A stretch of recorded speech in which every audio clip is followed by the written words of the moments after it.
This tutorial will cover the employee time clock, punching in and out, and pulling up the employee time clock report. After you log into QuikCheK, you can click on any module, check-in, members, or point of sale, and from any module the employee can click toolbox in the top right, select time clock in the lower left, and it will prompt you to log in for your punch in or out for the day. I'm going to log in as demo. It knows I'm punching in. I'm going to go ahead and click on in. If I want, I could have left a message for the manager there in the middle of the screen. I'm going to go ahead and do that one more time so you can see that. Time clock. Log in as demo. It knows I'm punching out. I'm going to leave a message for the manager. I was late because, well, I got a ticket yesterday. Why was I late today? I was late because I had to drop my kids off at school. When I punch out, it'll log that into my record. And for managers that want to run the employee time clock report, you're going to click toolbox in the top right.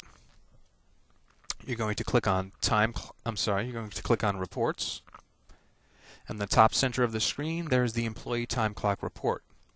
I'm going to double click on that. It pulls up the employee time clock report. I can do a report for all employees or for one particular employee if I want, and select that employee name from the drop down.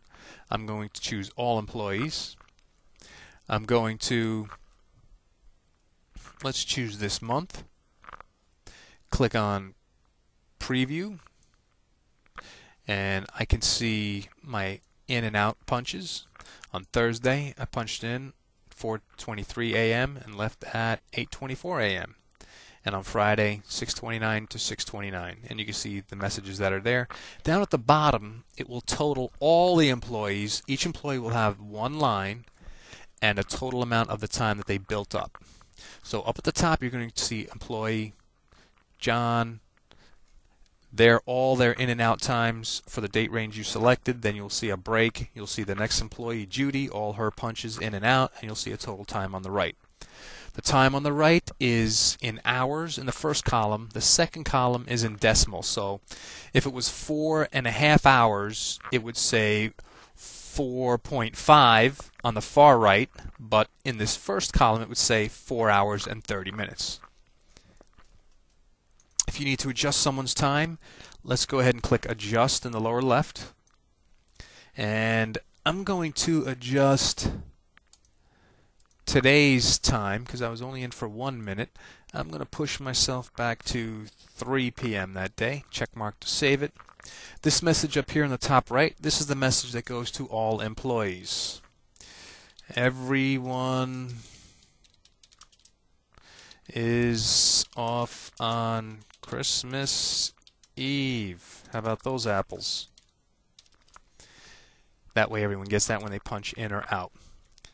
I'm going to go ahead and preview this one more time, and we should see my hours went up by 3 hours because I added 3 hours to that time.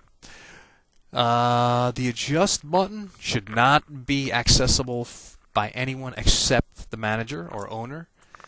Obviously, the proper security level can be given, so other people can use that, but we don't want employees giving themselves hours in and out all day long. I'm going to go ahead and close that out, and that's about the lesson for the employee time clock. Pretty simple. You can drop the employee time clock on your desktop if you want. If you go to your Start button, let's see if it's under Start, Programs, QuikCheK. Employee time clock is not in there, but it is in your QuikCheK folder. If I go into my QuikCheK folder, and I go, remember the tip I gave you in tips number 1, when you press the letter T, it goes to everything that begins with T. So I'm pressing T, and it finally got me to time clock. If you right-click on that and choose Send to Desktop, it'll drop that icon on your desktop. My desktop is hidden for the purposes of this tutorial, but now there'll be a time clock icon right on your desktop that you can access anytime. You do not have to be logged into QuikCheK, and you can put that on any station you want that has QuikCheK on it. That way they don't have to log in just to clock in. Hope that was simple enough for you folks. Have a great day. See you next time.